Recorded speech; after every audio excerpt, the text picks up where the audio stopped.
Дана Сидоренко, учасниця АТО, засновниця Ніка Текст Плас, компанії-виробника та постачальника військового одягу, співзасновниця GameTree, україно-американського стартапу з капіталізацією понад 19 мільйонів доларів. Вітаю усіх присутніх, вітаю наших онлайн-глядачів. Дякую Forbes за довірену честь.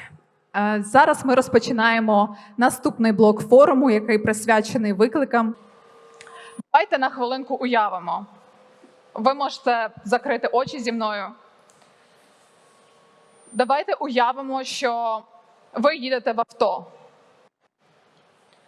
Ви їдете в авто вночі, але фари у вас вимкнені. На вас одягнута військова форма. Поруч лежить ваша зброя. Ви їдете у темноту, знаючи, що ця ніч може бути останньою ніччю в вашому житті.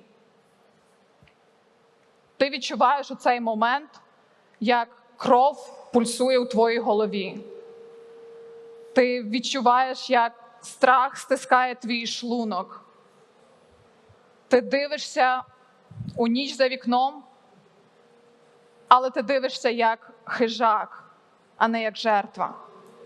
Ти знаєш, що ти сам обрав цей шлях. Ти знаєш, що як би страшно, як би складно не було, ти не дозволиш собі відступити. Ти ігноруєш своє тіло. Ти знаєш, що ти доведеш справу до кінця. Бо ця війна, бо цей бій і є сенсом твого життя. Мені було 18, коли я їхала в тій автівці. Більшість цивільного життя ми вивчаємо, що страх та біль існують для того, щоб нас відвернути від небезпечних речей, що вони існують для того, щоб уберегти нас і зупинити. Але військовий досвід, як і ведення бізнесу, вчить тебе зворотньому. Він вчить тебе, що страх існує тоді, коли ти зустрічаєш важливі для себе речі. Він вчить тебе парадоксальним речам – свідомо обирати виклики, свідомо обирати страх і йти за тим, що для тебе дійсно важливо. Коли ти ведеш бізнес, ти точно зіштовхуєшся з цим.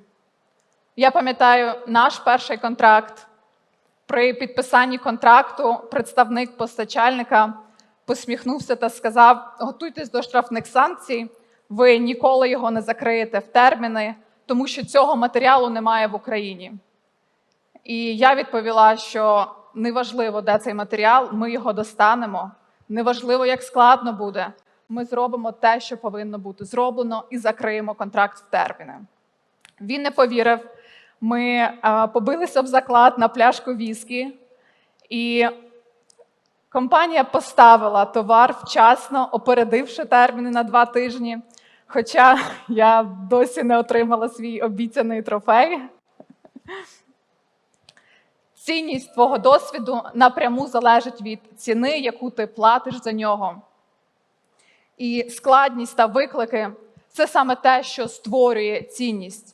Я би пішла далі і сказала, якщо це не складно, то, ймовірно, це не буде мати для тебе тієї цінності.